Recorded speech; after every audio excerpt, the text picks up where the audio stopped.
Hi everyone. Hi everyone. Hopefully you are here for our session, Can Open Contracting Keep Smart Cities Accountable? If not, then that's unfortunate. So welcome. My name is Greg, and in the theme of smart cities, I'm wearing my so-called Wi-Fi shirt. So for today's session, there's sort of three parts. We're each going to do a brief introduction and a little bit about sort of what we do and how that relates to our topic, and sort of set up our discussion. And then we have a panel discussion, and then we have a Q&A with questions from all of you. I work at the Sunlight Foundation as the Open Cities product lead. And so I guess I'll sort of dive right in here. The theme, so there's a lot of talk about smart cities, and certainly there've been a few different sessions at today's event about smart cities. And so just sort of establishing a baseline here, what do we mean by that in the context of this topic? And I think smart cities is a very broad label, perhaps too broad. So we're specifically going to be discussing, I'd say, smart city technology. And so what is smart city technology? I would say the real answer is it's anything that anybody labels as smart city technology. But more concrete, I think, for this discussion is that a lot of what gets discussed is particularly about urban sensors being used to collect data and then things being done with that data for some purpose. But there's certainly some other things that you could throw in that bucket as well. And so, one of the key issues to be explored, not just in the context of this panel, is around questions like, certainly there are a lot of potential benefits, whether that's using infrastructure better, somehow having better public safety, all sorts of different things, but also a lot of risks and concerns, whether that's about privacy, transparency, ethics, other things, you name it. And certainly sort of contracting and procurement and the relationship between the government and the private sector is going to be a big issue for today's panel. I think just giving a few examples of sort of what types of things we're talking about. Again, back to this smart cities technology question. So one example would be in San Francisco, I think maybe like a decade ago at this point, they did a pilot parking program where they embedded sensors in the street to tell whether or not there were cars parked there. And they used the information from that to try to figure out what are the sort of hot times or not so hot times for different blocks in terms of parking demand. And then they use that to determine different pricing levels for that. Other examples, certainly one that's been around for quite a while now, would be something like gunshot detectors. Recently, we've certainly been hearing more about companies approaching city governments and talk about, let's say, let's build a new few blocks / neighborhood in Toronto. That's certainly a hot one. There are too many examples to name here. But and so some of the key questions we'll be exploring for this panel are things like where, for cases where governments may be procuring smart city technology, what sort of oversight is there? What sort of public input and participation is there? Data ownership, data ethics, privacy. Does the public, how much does the public know about the stuff sort of happening in the first place? What's the role of the public sector and the private sector? Yeah, so now I'll just do other. So I'm Katya Abazajian. I'm also with the Sunlight Foundation. I'm the director of the Open Cities team, and I can talk a little bit about what open contracting means and why we think it's relevant to the smart cities conversation. We, just for background on the team, we have a broad network of cities that we work with on open data policy and practice, and so we often are in the room with city decision makers, helping them decide how to open their data and where to publish it and how to best engage the community around that data. We've touched on the smart cities issue because our project on open contracting with the Open Contracting Partnership has brought us into conversations with cities about who is allowed to release what about contracts that are established between a city and their vendors.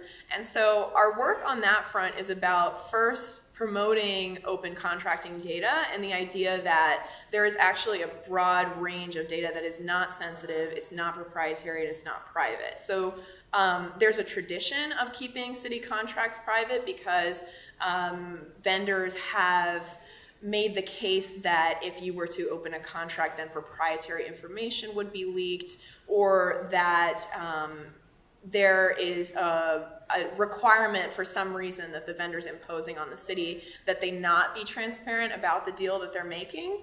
But in fact, that is not actually a concern from an open government perspective, because many of those documents and the data that's generated through the contracting process is also in the public domain and has a right to be public. And so I think the way it intersects with smart cities is that there is an imbalance in the vendor-government relationship, where vendors are, especially now under the mantle of smart cities and under this big, really shiny banner, coming into cities where they maybe don't have the infrastructure of a New York, or they don't have the capacity internally to understand exactly what the implications of this technology are, and vendors are imposing privacy issues. They're creating new risks by advocating for the city to roll out this technology, and there's no real mechanism that these city decision makers feel that they have to make the process more transparent and participatory. So just on a functional level, what we do with cities on open contracting is help them publish open contracting data in a standardized way so that advocates and other actors in the community can see how public money is being spent. And we also advocate for open process. So inviting community members or encouraging human-centered design processes in procurement-related roles within the city so that city staff know that there's an expectation that the public should be consulted and engaged in the process of buying this technology. It's still very new work for the most part. The Open Contracting Partnership is a global organization. I think we'll talk probably about mostly just the US cities focus here today, but they're newly working with a couple of US cities on this work. And frankly, there's not really a cultural expectation on the city's part in many places that we're working that open contracting is a priority. Whereas around the world, often new democracies or places that deal with a lot of corruption are more receptive to the idea that open contracting is a good advocacy tool. Cities in the US often aren't buying in because they don't feel that corruption is as an issue that is as much on the forefront of kind of the national conversation. So that's kind of what we're working on at the city level, and I think that the tools that we're uncovering in those projects and the strategies that we're helping the cities use would be extremely essential in making sure that vendors aren't coming into new cities where they want to roll out a smart cities program and just trampling the public right to information and the expectations around privacy and transparency. Great, thanks. I'm Paul Rothman. I'm with the Mayor's Office of the Chief Technology Officer, Senior Product Manager on the team. And so broadly, our office, we work on helping with implementation of technology for positive impact throughout the city. We do that in a couple of core fields: universal broadband. We have what I kind of focus on, which is IoT, which is another kind of word that we would use for sensors and networks of data collection. So policy and implementation on connected devices or IoT. We have a community technology development program called Collabs. We work on digital rights and privacy policy, as well as identifying emerging technology for the city. And so I just wanted to kind of start sharing a couple of resources that the city has developed on this topic. So our office in 2016 came out with the IoT guidelines, and you can find that at nyc.gov/IoT.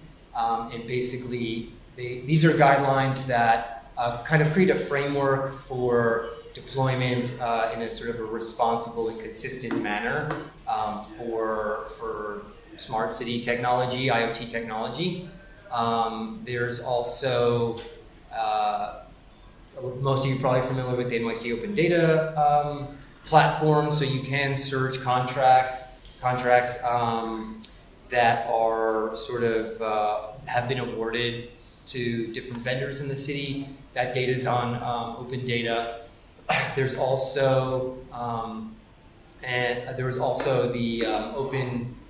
It's called Checkbook NYC. So that was started by the Comptroller's Office in 2010. So that basically is a portal where you can search for how the city is spending its money, from payroll onto contracts and things like that. So that's another good tool.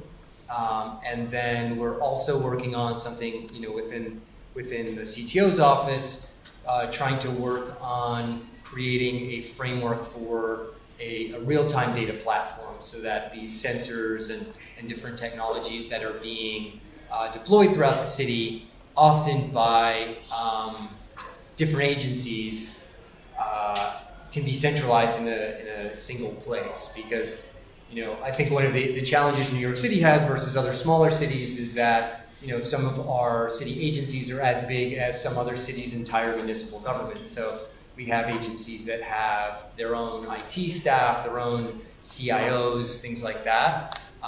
So a lot of the technology is deployed sort of in silos from the rest of the city. So one of the things we're hoping to do is find a way to bring that information to a centralized place, and then also kind of in the early stages of looking at what a kind of a review process for deployment might look like. So that would be collaboration with the New York City Cyber Command team who work on cybersecurity for the city.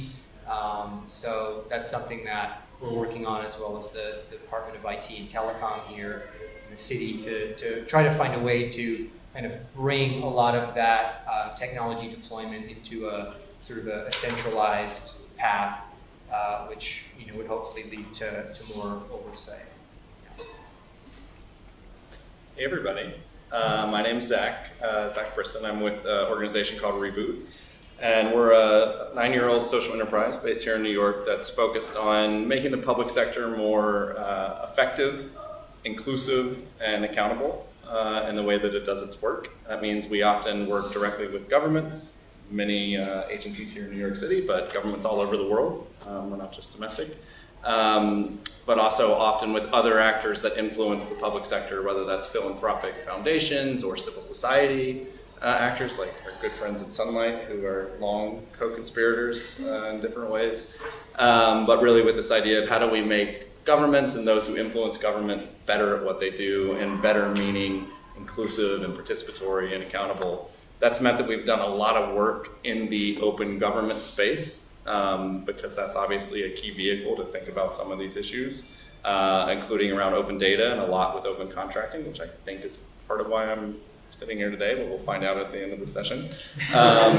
We also do a lot working on the other side. So how do you make citizens and those who represent citizens' interests, whether it's civil society or media, more effective in holding government to account, of which of course openness and data can be a huge input towards their ability to be able to put pressure, heat and light, as we like to say, in terms of kind of driving changes and decisions within governments.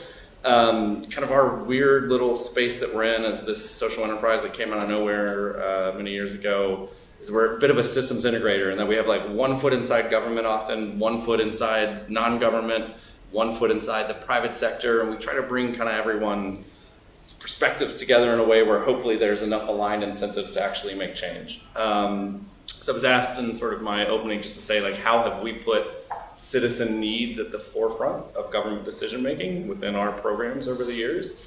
I'd say it's multifaceted, but in many contexts, governments have a stated intention to be respective of citizens' needs and demands, right?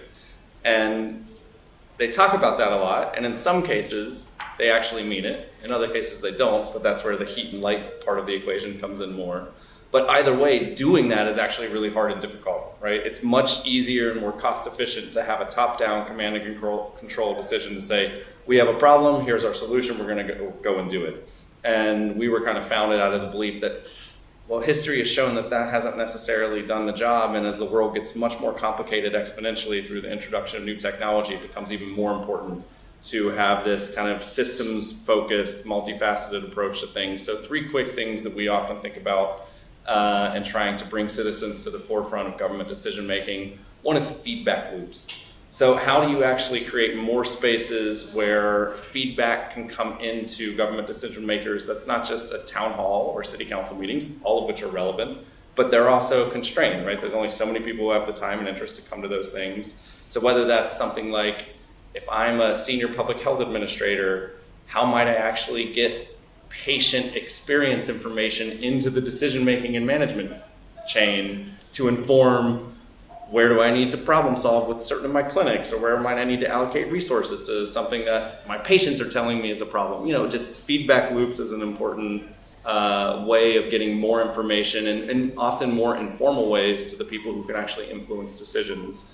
The second is we do use a lot of human-centered design and ethnographic approaches in policy making.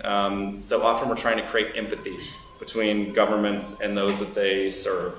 And empathy can be a really intangible thing, but often incredibly important. So whether that's getting, people who are overseeing maternal health care, for instance, to actually go and spend a week in a maternal health care ward in a place to understand what the actual experience of pre or postnatal mothers is before they then make choices about a new budget that's going into maternal health care. Or getting education officials to spend a week sitting in different classrooms in different places for a full day in all these different places to see what the experience is. We find that there's actually a lot of rich utility in getting that thick information that's not quick data or big data, but thick data is often how we think about it, which is the lived human experience, which can create empathy around how policies are shaped and reformed. And then the last piece is we do a lot of, again, the systems integration, facilitating these multi-sectoral partnerships, trying to get government to see things from the perspective of those who are not in government, and to help them understand that even though they may be throwing rocks, they're not your enemy, they can be your ally. And then also helping the rock throwers, sometimes we say make their rocks better aimed, so better use of data that's available or things so that their stories and their evidence is more targeted, but also help them balance the push-pull effect that non-governmental civil society actors have, because sometimes you want to throw a rock, sometimes you want to invite someone to your wedding. And how do you straddle that line and be strategic about things? So those are sort of the ways that we work and some of what we're bringing here, and I'm very intrigued for the conversation we're about to have. Great. So one question I want to start off with, I don't want to spend too long on it, but I'm curious for each of you what you see as the biggest potential benefits and the biggest potential risks of smart city technology. I think that the biggest potential benefits have been covered a lot today in other sessions, particularly around better, more informed decision making, about maybe providing the opportunity to surface needs that weren't realized before, if the technology is deployed and in the right way and the data is applied in the right way. So I think there's a lot of potential in terms of the kind of public spaces that we can build, and I really have appreciated all the comments on that in the previous session on Smart Cities today. I think the risks are basically what happens if the technology isn't deployed in the right way and who gets hurt first. And frankly, I think the risk is what it's always been, which is that if this technology is deployed in a way that's not through an equity lens and that doesn't center the needs of the most vulnerable populations first, then it's inherently going to reconstruct the inequities that we have now, and if anything, make them more rigid and less accountable to the actual needs of the public. So I think that the risk is that we make what's already wrong with society much, much worse.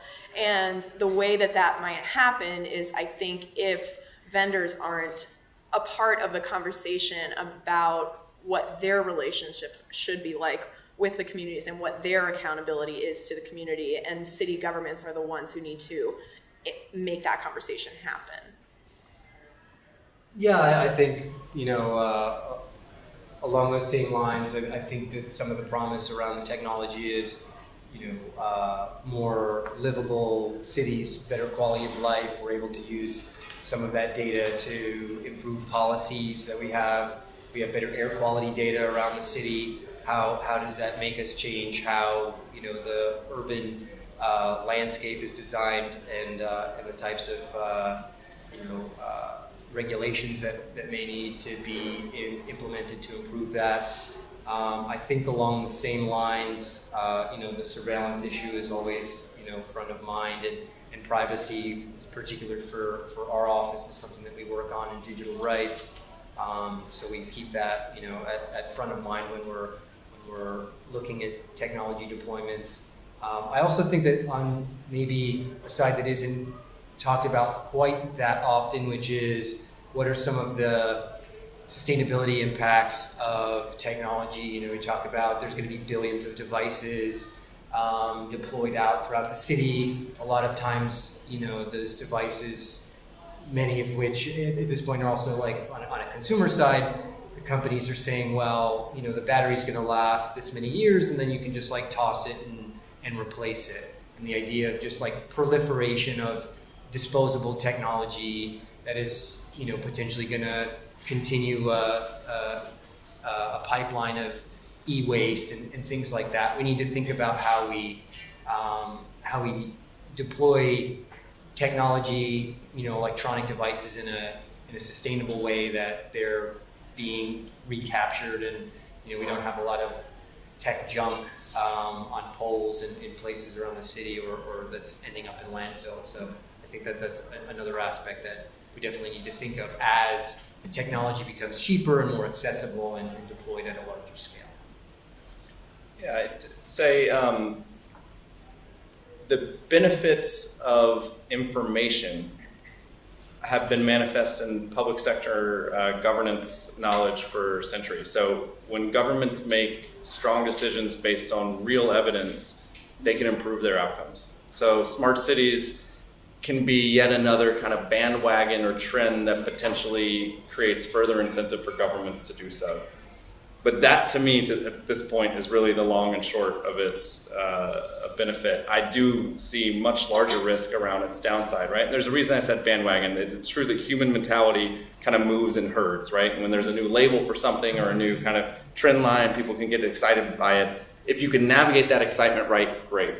But if you don't, what I worry about with smart cities, or even there's other labels we could point to, so we don't need to bash smart cities alone, but is solutionism in the search of problems, so hammers in search of nails, where I think we've seen the most durable and significant public sector reforms come when we start with a problem focus. And we say, here are the problems that our community or our beneficiaries are facing.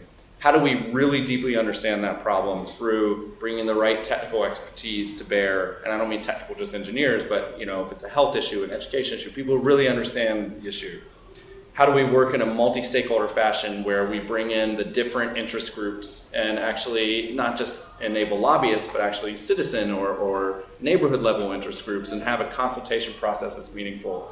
And then how do we go about figuring out the solutions in a way that's truly open-minded and says, there's likely, for most complex public sector issues, there's not one solution, and any solution we pick, it's probably not going to work the first time out. So how do we look at the array of possible options and examine them in a way that looks at the trade-offs in terms of equity lenses, long-term efficacy, the sustainability cost, as we say, and really has a hard debate around that. But everything I just said is costly and time-intensive. So what I see too often, and what is the trap, is government officials who are under pressure, very understandable pressure to deliver. It's much easier often to go to a vendor. You don't need to name names, but go to a vendor who says, I have a solution that's maybe 90% off the shelf, and we'll customize a little bit and we'll solve your problem. That's a much easier route to go for a lot of public officials under stress. And so they're tended to go that way and then waste a lot of time and money with something that doesn't actually resolve the underlying issues. At the end of the day, when we talk about smart cities or open contracting or any of these things, these are technical solutions attempting to address political problems, right? Who gets what benefits, how we allocate them, how we monitor and track those distribution of benefits is a political issue. These tools can help inform those political choices, but that's all that they can do. So anytime we want to look at smart cities or open contracting or things like that, I think it's always important for us to come back to remember, like, well, what are the politics around it? And how are we thinking about these tools within that landscape? And are we starting with a clear problem and then organizing the right people around a problem? Yeah, and so actually, I wanted to discuss in terms of that question of sort of the order of events. There's a role that both, in terms of the relationship between the government and the private sector, you can have the government saying, we're interested in this topic. Let's experiment with stuff, experiment with some things ourselves. Make prototypes or whatever. Maybe put out an RFP, or an RFQ or whatever, and asking, does anyone have solutions for this, or want to bid on this. You can also have things sort of being pushed by the private sector, where it's hey, government of New York City or Toronto or whatever, we have this great thing that we'd like to do. Like, can we do it? Or things like that. And so I guess I'm curious what you think, sort of both what you've seen in terms of how much the push seems to be coming from which side, and also sort of what, which is better, or what you think is more appropriate, or whatever else. Anyone? Right. Okay. I think that I was going to echo something that Zach said about the banner that smart cities comes under. And I think it's less that vendors are knocking down doors of city governments, which they are, to proliferate their technologies. It's, I think, also the kind of zeitgeist around the whole movement, and the fact that there hasn't been enough discussion yet about what the nuance and the actual process and the what does this mean as a cultural shift that's happening? This hasn't been something I think that city governments have coalesced around enough. And so I think that it's been too balanced it's been too imbalanced so far, in that vendors have been the ones with much more influence and kind of generating this hype that then enables them to walk into a city and have the red carpet rolled out for whatever project they want to do. So there definitely could be more done in terms of reframing the conversation and approaching smart city tech procurement from a problem-focused way first, and even just training city staff in some of the smaller and mid-sized cities about what that would even mean or look like, and what levers are available. Because I think, frankly, there are a lot of smaller cities that are jumping on this bandwagon, and they are far more under-resourced and far less aware of what's even possible in the contracting space. They're like, I'm a procurement officer, I've been doing this job for 30 years, I'm just gonna buy it the same way I buy everything else. And there's no real discussion of what this shift means for culture and society. So a lot of it, I think, has been really imbalanced to date. Yeah, I think there's a lot to say on that. It comes from both directions. I think there's certain areas where the private sector is pushing harder than others. Mobility, obviously, is one of them. With a lot of companies taking a sort of ask for forgiveness rather than permission kind of approach to some of the technology. Property tech is another one, or the IoT space. Some big companies that are trying to roll out big data networks and sensors and things like that. So yeah, I think to Katya's point, smaller cities are probably more susceptible. In New York, we kind of have I think we're a tougher customer because we have more leverage and we have a lot more resources. So I think it's pretty difficult to sort of steamroll over the municipal government here, but we definitely get people coming in and saying, hey, we've got the answer to your problems, and I think what we're trying to do in a lot of this space is we don't want to be dependent on a single vendor, right? The idea of a company coming in, managing a bulk of the city data, and then maybe potentially dropping that part of their business in the future that sort of like leaves us in the lurch. So I think we're looking at a lot of that development from a compartmentalized and sort of like modular approach to the software side of it, but types of vendors that we engage with, as opposed to a one size fits all solution that somebody's bringing to us. And then as far as who's soliciting versus having companies bring their concepts, I think it's healthy to have both, because there's just some things that cities aren't going to be as good at or thinking about it. Bike share is one. I don't necessarily see a city developing, at least successfully. I think maybe it was Portland that tried to start their own bike share, but having those types of technologies sort of coming in from private companies and having them implemented in the city streets, that makes more sense than that being run by a city. Whereas something like an IoT platform or things, there's a recent request for expression of interest from the Department of Sanitation around containerization on the city streets. So New York is known for piles of trash bags. When our garbage is being collected, a lot of cities have solved that. So that's something that we're trying to tackle. And I think that, I don't think there's a lot of companies that are knocking on our door to say, hey, we have a solution to that. At least not that I've heard. So that's something where it's a problem that the city has identified within itself and is soliciting solutions from the private sector where, like I mentioned, it takes an innovative mind to come to the city and say, hey, maybe this is something that you would be interested in, and having sort of I think a healthy relationship of the private sector pushing on the city to maybe change rules, like again, going back to bike share, the city private allowed for the city council changed some of the rules around e-bikes, and so pedal assist bikes were not allowed. They're allowed now.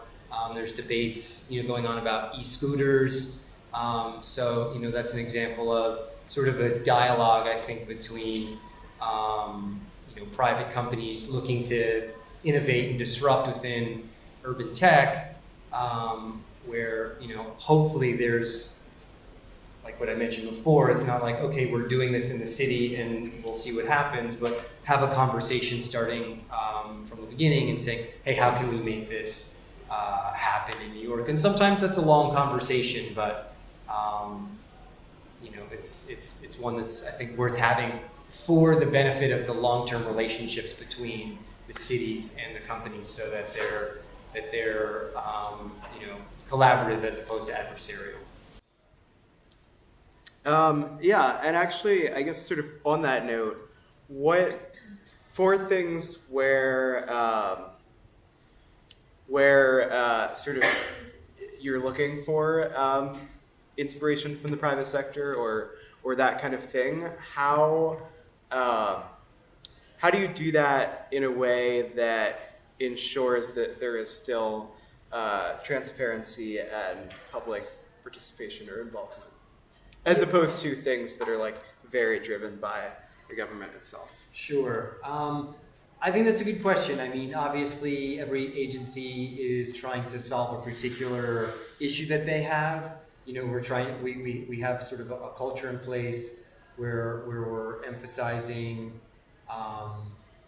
privacy and rights within the public realm. There are not a lot of existing forums, for that. Obviously, like you said, there's city, city council meetings and things like that. There could be, other ways to approach that. Within our office, we have a program called Collabs, which is a community-based technology development program, but it's really focused on individual neighborhoods. So it's not something, we don't have enough people to do this in every neighborhood, but it's a program that was started last year. And so far we've been working in Brownsville, Brooklyn, and basically talking with the community, asking them about what some of their issues are and how technology could potentially play a role. And, you know, one of the things that came up in that conversation was around nighttime safety, you know, in a particular area of Brownsville. And so there was a dialogue. There were companies that were pitching solutions that the neighborhood, that folks involved in the process felt were more surveillance than they were comfortable with. And, you know, those technologies were put to the side, and we chose other interventions that were palatable for the community. And so I think that's a really good example of, you know, a dialogue between communities and the city to say, hey, we want to help fix this problem, but we want to do it in a way that is acceptable for the community. So that collab in Brownsville is still going. There's another one that is in the sort of dialogue process up in Inwood in Washington Heights in Manhattan, and the plan is to,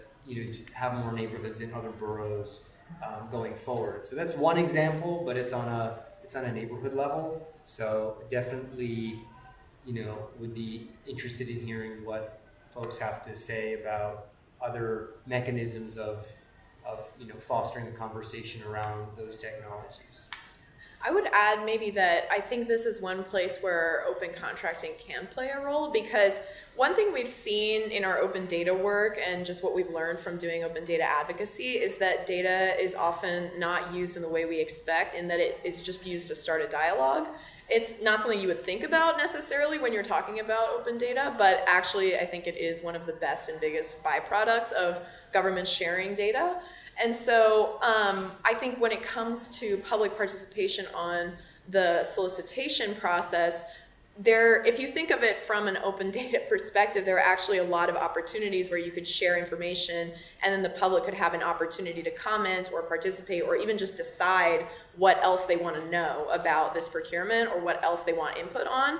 So for example, if you think about contracting phases, pre-solicitation phase is when you would craft the RFI, when you would decide what budgetary needs are going to go toward this project, when you decide like what department is going to own it, where it's going to be implemented, things like this.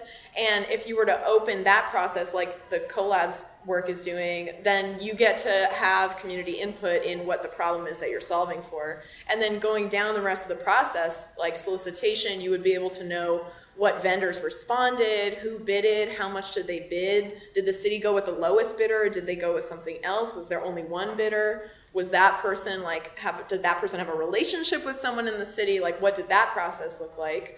And then moving forward, the award and implementation phases are where you can see how much money did the city actually spend on this?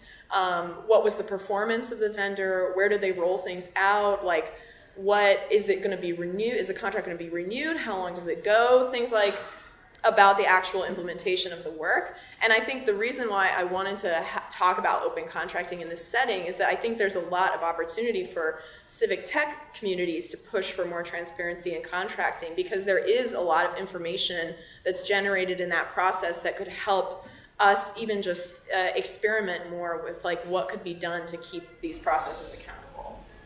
So one quick thing. Just to kind of build on both these points, but particularly Katya's, and give an example of where the politics meets the technical solutions here. Let's take, for an example, open contracting around the delivery of healthcare services in prisons, right? Which has been the majority of healthcare now is provided by private vendors and healthcare prison systems. So you can have an open data and open contracting system that says for those bidders, if they win a contract, their performance data they may have to deliver is like how many treatments they provided, how many hospital visits happened, how many clinicians did they have on site. Those are useful things, and we might say technocratically that's a win for open contracting. But you might dig into, and there's been a lot of reporting and things on this recently, you might dig into it and find out that the contract itself creates incentives for those providers to keep people from going to hospitals, or to out of prison healthcare facilities. And that is baked into the contract as a hard business incentive that's going to encourage them dramatically to not get people to the care that they might need. That's the type of thing where we can have all the data standards we want, but unless you're revealing some of the more deeper things that go into creating incentives within the contract, we're not actually going to make potentially progress on the ultimate problem, which is getting people who are incarcerated health care that they deserve and is statutorily mandated. And so that's where this stuff gets really messy. And I think the future of this movement is, it's one thing to get the data out there. That's a step, and let's do that. But we also have to think about these other components if we're actually going to get to the root cause problems that I suspect most everyone here wants to address. Yeah, and so, on the subject of open contracting and procurement transparency, how, obviously there'll be a different answer in different places, but how do you think governments have been doing so far in terms of open contracting and procurement transparency around smart city technology specifically? I think that a lot of cities that are succeeding in publishing open contracting data, like New York, are doing good at just publishing the baseline of contracting data, in that like there's a basic expectation that data that's generated in the process will be shared openly, and that's great. I think the way that, I think to Zach's point about digging deeper on some of the more political questions, I haven't seen really any initiatives. Actually, Seattle's master list of surveillance technology is the first kind of thing like this that I've seen, but something that surfaces information about technology contracts in a way that's readable and accessible to the public, and that actually invites people to think about this in an issue way, rather than just, for example, like the baseline transparency requirement is like you publish the contracts data online in a database and it looks like raw data, like it looks like an Excel sheet.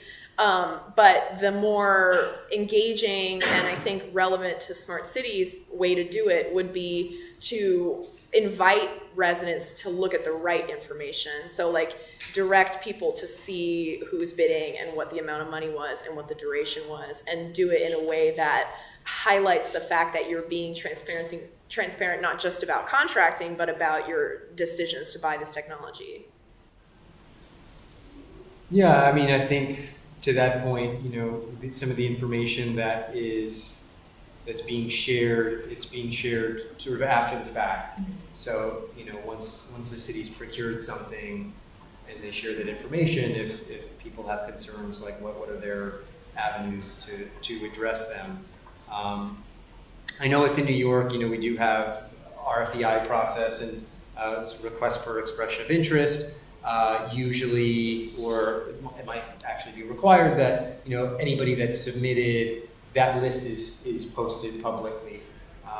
Recently, I think it was the Department of Design and Construction did an RFEI around modular housing to try to kind of speed up the development of affordable housing in the city. So requesting companies that were doing modular housing, and you can go onto the website and see all of the different companies that submitted a proposal for that particular call. So I think that there are things like that in place.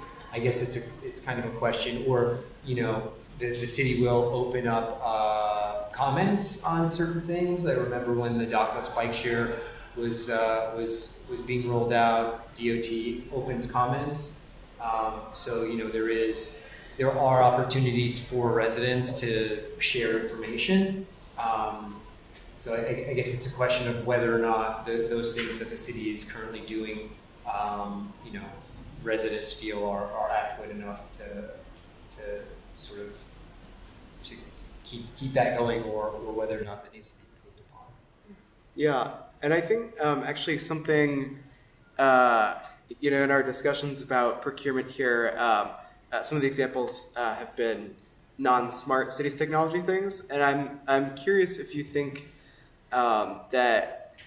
So I'm just gonna go on a limb and say that open contracting and procurement transparency are good in some fashion.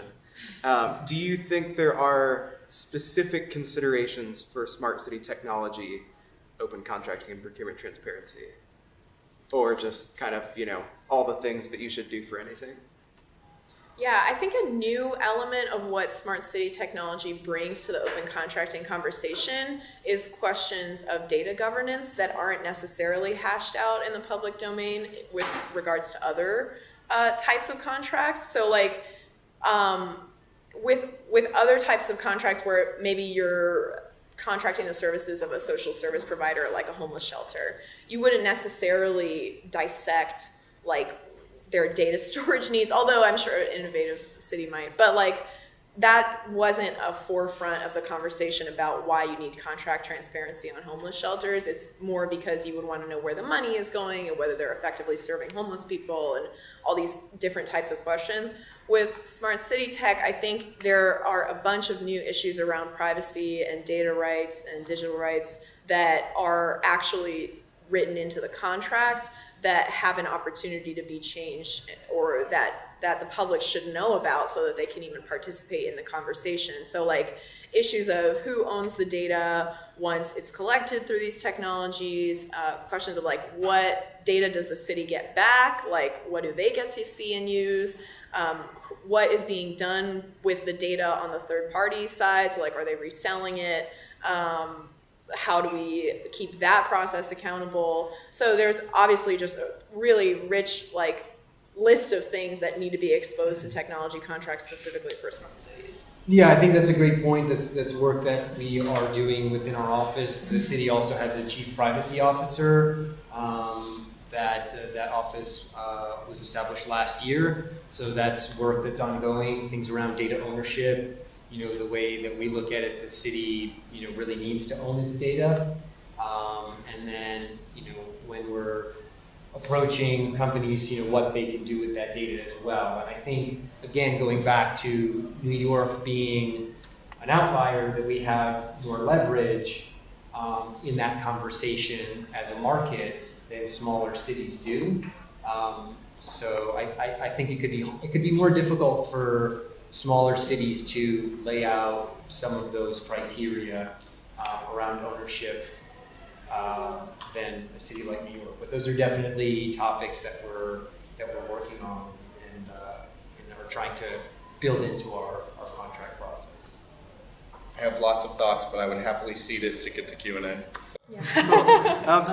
So one thing I do just want to hit quickly before we do the Q&A, this is, I guess, sort of a Paul question, is how can, for the New York City government's smart city work, and particularly things around procurement, how can the public sort of plug into that or engage with that?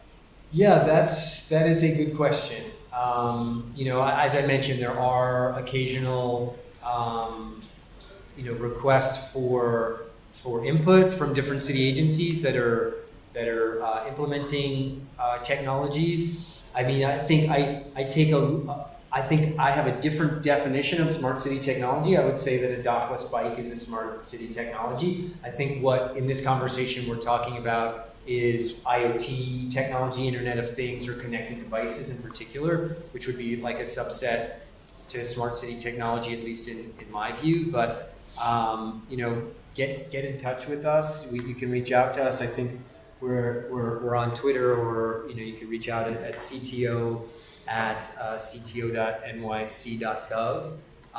But it's a good question in that there aren't frameworks, I think, on a citywide scale for this kind of dialogue. I would say, talking to your council member is obviously a way. They're representing residents more directly. So if there are specific concerns, that's one approach. But yeah, I think it's a good question and one that we should have a continued dialogue on. Yeah, great. So we'll do questions now. I guess I'll sort of sweep in this direction. So do like 1, 2, 3, 4. What are the downsides of open contracting from the city's perspective? What are some ways the city's cut corners in appearing to be transparent without being fully transparent? Good question. Sure. Sure. Downsides of open contracting? I don't know. I mean, it's honestly not like my focus. I'm really dealing more with the technology and contracting is a part of that. But that we have like the Mayor's Office of Contract Services, which may be a better source of the downsides of open. Are you from Mox? Used to be 10 years. Oh, okay. So yeah, I mean, from my perspective, it seems, accountability is a good thing. I guess there could be an argument around the privacy of companies to some extent, getting some nods. So yeah, I mean, it goes both ways. We need to protect, the residents, but also the business relationships as well, in case there's anything sensitive in there. As well, from the work that we do with our cyber command team within the city, if there's anything around a contract that could potentially highlight a vulnerability for security within the city, I guess that could also be said for NYPD to some extent. So we want to make sure that we walk the line between openness and security and safety. I can give you an answer from someone who's both worked with the city on being open and as a vendor to the city, as well as many other places. So trying to push for it and dealing with the other side, in brief, because we're in a transition period to this idea of being open about this type of data, there's this perverse incentives problem that exists because there are all of these compliance and regulatory things that our friends from Mox and others know about that put pressure on procuring officers, managers, line managers, whatever. Say like, you have to deal with all these things. They're like, well, we want to be open and we want to work in a more collaborative manner with our potential partners so that we get to the right solution. And there's a collision of incentives and kind of bureaucratic and institutional forces that can actually disincentivize doing the work in the right way and therefore being open about it. And it's challenging, but I'd like to hope that once we get through this transitional generation, we can address those things and figure out ways to work around it, but it's not resolved. Yeah, actually, so in the back here. Yeah, sorry. So let me just say, I was 10 years at Mox under the previous administration, and some of the challenges that I could see with open contracting just off the top of my head are particularly a lot of things, probably not so much with smart cities technology, but when you're procuring pencils or something like that, you're opening yourself up to risk of collusion. If everybody's seeing what everybody else is bidding, there's a chance of that. I imagine it's probably tricky legally under New York State law that the default procurement is competitive still bidding. That everything is supposed to be competitive still bidding unless you have a really good reason why not. And of course, there are lots of really good reasons why not for technology, for example. Can you explain a competitive sealed bid for Sure. Competitive sealed bid means you say exactly what you want. We want number 2 pencils, exactly 6 inches in length. They have to be yellow with an eraser at the end. And literally, the bids come in to an office in city government. They are sealed envelopes, and they are opened one at a time and read the prices separately from the actual name of the vendor. Very, very formal and very little opportunity for any kind of corruption in the process. So when you start talking about things like collaboration between the city agency or city government and the vendor providing the service, you open up a whole world of potential corruption, right? Where the vendor is coming in and saying, well, I think you really need this. And this goes back to some of the things that we noticed earlier, where the vendor gets to design the specs. And then, of course, they're the only vendor that you can go to. So I have lots of questions. But let me actually go to one that I think is fairly specific to smart cities. In my experience, there's kind of a loophole in the procurement rules for contracts where the city can enter into a contract for $0 or for $1. where the vendor felt that they were going to get some benefit, like a huge pile of data that they could use.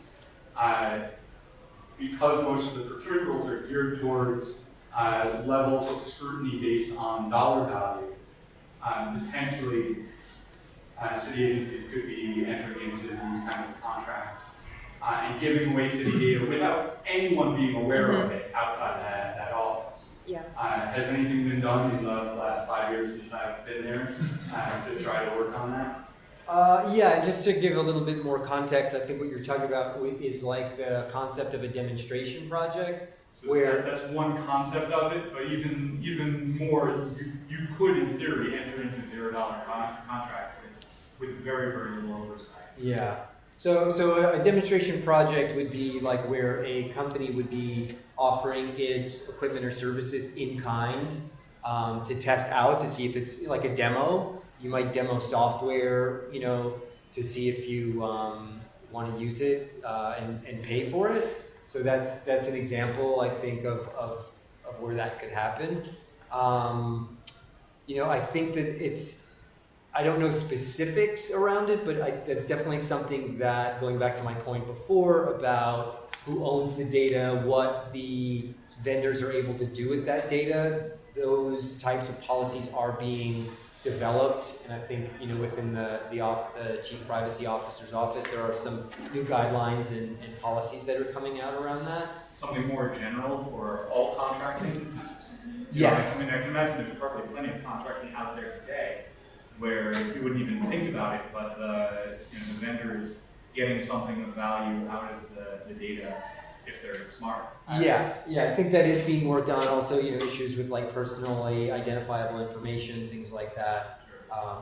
I'd say by and large, municipalities in the states and elsewhere are still getting run around the corner on this. They don't yet understand the value of their data. They have no clue. They're getting outmaneuvered. I'd say if you want to look for interesting policy, and I'm not knocking my good friends in New York on the corner, but it's the honest opinion of this. If you want to look for any good examples of this, actually municipal governance in Germany are some of the best in the world right now and actually starting to understand this very specific issue and baking it into their contracts. But it's a big one that's recent. And can I just add really quickly? Very quickly. I think that your point about loopholes speaks to something that's just adjacent to open contracting, but not quite, which is like the orbit of other deals that happen that are also out of the public oversight. So like public-private partnerships, agreements that happen with the executive office and don't have to go through contracting processes, situations where there are NDAs signed or MOUs that take it out of the accountability process of contracting, and like all of those loopholes also need to be addressed, maybe even just with the baseline expectation that those should be transparent. So we're almost at time, so if we can quickly just get our number 3 and number 4 in. Questions? Yeah, so kind of a question and then a thought. So question is, like, one of the big problems with open data over the years has been like there's a very limited audience that has the technical capacity to actually understand and use, and it has not trickled down to like some of the more important issues of today. I'm thinking, like, I'm a technologist in a non-technical field, and many of the things that are procured that have the most impact on our clients are things that are would be really hard contracts to understand, and not necessarily things that my colleagues would know to look for. So I'm just kind of wondering, like, how do we, I think Zach brought this up very briefly, of like, how do you actually like engage people and not just say like, hey, here's a bunch of contracts, like, have fun. That's my question. My comment is kind of related to that, is like, one thing I've seen in New York City is that many of the most secretive contracts are done under the idea of like security. So the NYPD has like a bazillion really nasty contracts that we only learn about when something goes horribly wrong. There's no oversight, as far as I know, until they're sued. So I'm kind of just wondering, like, how. What do you do? How do we get actors that can actually make a difference to know about these things? Do we want to get the other question out too? Yeah, let's get this question out too, and So it's then just answer them both super there. brief. Really, what the question was, when we're talking about smart cities, open contracting, when we're talking about public institution in the 21st century, the question that I think the position is we need to up the technical literacy of the public servants on the other side of the table so they understand what they're getting into. And so the first question, you mentioned Germany, like who's doing it well? First, you agree with me, who's doing well? How do we get better at it? Cool. So, any responses to either of those two questions? Do you want to also surface a question? Sorry. Sorry. One last question we don't have to get to is, are there conversations happening with regard to open contracting and the census? It would be out of their, I'm sorry, what? it would be out, if talking about open contract partnership, that's not something they would dive into, but I don't know if there's anyone else. Well, there are a lot of third parties now, digital rollout, that might be subject to. Yeah. I haven't seen, as you know, I've been keeping an eye out, but I haven't seen much interplay between the discussion about open contracting and specifically the census, because I think there are just so few people working on the census. I think to your point about accessibility of the information, I think this is where the conversation earlier about public spaces and smart cities was really helpful, and I think grounding it in really physical terms of like, what does it mean to someone who experiences life in a city to engage with this technology? And I think, frankly, like just making the case for open contracting is super hard with the city government. And so it's really, really extra hard to go also say, like, in addition to doing the baseline of open contracting transparency and like changing your cultural mindset, you also have to dedicate explicit resources to doing the community engagement around it. And you have to go deeper and like actually couch it in terms that someone that's living life in a city and like has lived experience would be able to engage with. I 100% agree that that's like the place where we need to go. I think like I see open contracting as like the baseline advocacy that needs to happen just for the fundamentals of transparency, and that then I would hope that others would also push for the deeper engagement. If I could say a couple of these questions and then the last point, but a fundamental problem is state actors are not capable players writ large right now. We have, there's been a huge amount of progress, right? New York City Service Design Studio is an amazing entity that's helping agencies, for instance, across many different agencies do this type of work, or the role of CTO's office, but it's still largely centralized or one-off groups, US Digital Service, 18F. The real future we need is where every single government agency has people in it who are digitally fluent and are able to work at the day-to-day level, not as an outsider. We're not there yet, but that's the generational change we have to get to. And I want to give a shout out to the Ford Foundation, because they actually have a very strong program now trying to figure out how to spread the field of public interest technologists so that 10 years from now, government agencies everywhere, and not only that, civil society groups and advocacy groups have at the line level, not siloed in IT, not siloed in the technology office, but in the core programming or policy areas, people who understand the impacts of this stuff. And you have to also give a shout out to Sunlight, who was doing this before anyone else was in the game. So, but that's where we have to get to before we're gonna. Yeah, so I think that wraps up our session. So thank you all for participating, and thank you everyone for your questions.